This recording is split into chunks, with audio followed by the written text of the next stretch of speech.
On est ici devant le CLSC et on est là pour vous parler de santé mentale. On vous annoncera rien de stupéfiant si on vous dit que la pauvreté et les problématiques de santé mentale, ça marche main dans la main. Si vous avez une problématique, il y a fort à parier que ça va vous conduire en situation de pauvreté. Mais inversement, si vous vivez dans la pauvreté et la précarité, ça va aussi vous dégrader la santé mentale. Et lorsque vous n'irez pas bien, c'est ici, au CLSC, au guichet d'accès, que vous allez devoir venir cogner. Et ce sera en vain le plus souvent. On va vous inscrire sur une liste d'attente pour être évalué. Ensuite, vous aurez à patienter sans service durant quelques mois, dans le meilleur des cas, jusqu'à 2 ans, parfois. On a beaucoup décrié dans les dernières années les réformes diverses qui ont mené à la privatisation des soins de santé. Bien, en matière de santé mentale, bien avant toutes ces réformes, la rupture était déjà consommée. D'un côté, des psychologues se tournent depuis belle lurette et continuent de se tourner aujourd'hui vers le privé. Et de l'autre, quelques irréductibles restés en première ligne avec foi et ferveur se voient maintenant ramenés vers les cliniques réseau. 50 ans après la création de ce formidable projet de gamme de soins et de services sociaux de première ligne qu'était le CLSC, le Collège des médecins aura gagné sa dernière manche en se voyant désormais offrir les spécialistes sur un plateau par la réforme Barrette. Le résultat, ça consiste en un vide abyssal, là où auparavant on offrait un suivi psychologique aux gens qui en avaient besoin, dans un délai relativement raisonnable. Dorénavant, les services psychologiques sont sous contrôle des médecins. Alors, sans ordonnance, difficile d'y avoir accès rapidement. Et quand on sait combien de personnes sont actuellement sans médecin de famille, ça fait peur. Si tu es au bout du rouleau, juste comprendre et effectuer les nombreuses démarches te videra du peu de force vitale qu'il te reste.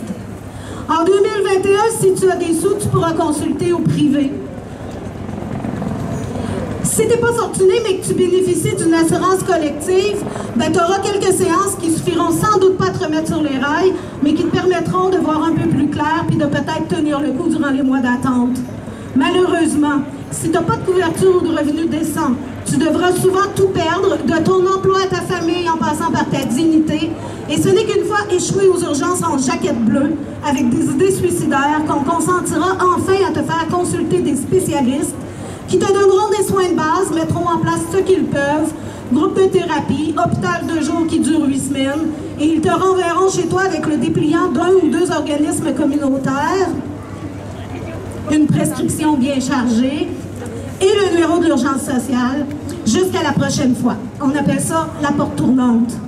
C'est un aberrant manque de vision, c'est un gaspillage éhonté des fonds publics, si on veut parler leur discours de comptable. On sait qu'un séjour en psychiatrie coûte plus cher que la plupart des autres spécialités et que la personne qui se rendra jusqu'à cette extrémité aura besoin de plus de support et de soins que la personne qu'on aurait réussi à voir et à suivre dès que son état a commencé à se dégrader. En ces années de pandémie, on a beaucoup parlé de santé mentale. Après les meurtres de l'Halloween dernier, on a vu des annonces. On va injecter des sous d'urgence en santé mentale. On va prioriser la santé mentale. Nous, on va vous raconter, là, dans les faits, ce qui est arrivé, c'est qu'on a sous-traité la liste d'attente en payant au gros prix des psys du privé. Un plaster temporaire qui ne résoudra absolument rien à moyen et long terme. On a aussi versé des sous pour déployer des services d'urgence dans les organismes communautaires. Chez nous, on a obtenu ces budgets spéciaux. Annoncés début novembre, ils sont descendus dans nos groupes juste avant Noël, et puis ça prenait fin le 31 mars.